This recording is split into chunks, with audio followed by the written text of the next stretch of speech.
Europe 1, bonjour, le journal des sports, Raphaël Duchemin. Et Jérôme Lacroix avec le rêve d'un printemps européen à Marseille. Disputer les demi-finales de la Ligue Europa de football, ça reste possible ce matin après le quart de finale aller hier soir. Défaite, certes, mais courte à Leipzig en Allemagne. 1-0, tout sera donc possible jeudi prochain au retour dans un vélodrome attendu volcanique.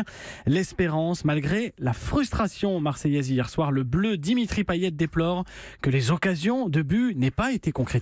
On aurait dû marquer ce but à l'extérieur qui peut changer la physionomie de ce quart de finale. Malheureusement, on n'a pas su le faire, mais je pense qu'on a été sérieux, on a bien défendu et on a mis en difficulté cette équipe. Et voilà, maintenant nous on joue chez nous avec notre 12e homme et on sait l'importance qu'il peut y avoir. Ah oui, le 12e homme, le public du Vélodrome, Dimitri Payet au micro européen de Christophe Lamar. Également hier soir, large victoire d'Arsenal à Londres, 4-1 contre le CSKA à Moscou. 2 buts pour le Français Alexandre Lacazette.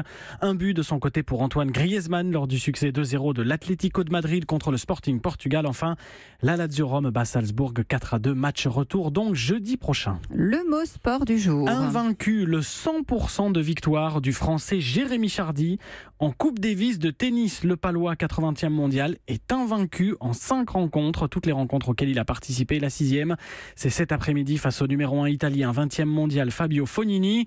Quart de finale Italie-France à Gênes de cette Coupe Davis. Juste avant Fognini-Chardy, il y aura le premier simple du jour dès 11h30. Lucas Pouille face à Andrea Seppi. Raphaël Nadal de son côté fera son grand retour dans cette compétition. Celui qui lundi a repris la place de numéro 1 mondial à Federer doit mener les Espagnols à la victoire. C'est face aux Allemands. Le golf et un Tiger Woods quinca au premier jour du Masters d'Augusta aux États-Unis. L'Américain de retour après de nombreux soucis et pour l'heure 29e du classement, dominé pour l'instant par un autre Américain, Jordan Spieth.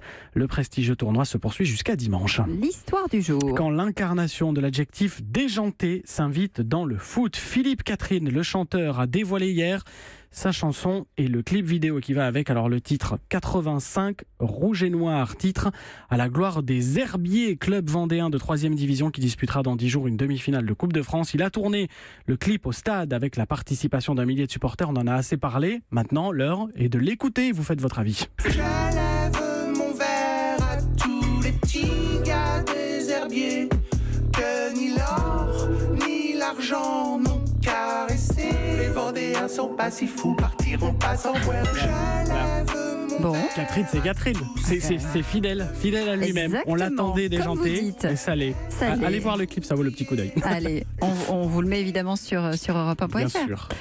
Merci Jérôme, c'était le journal des sports. Europe 1.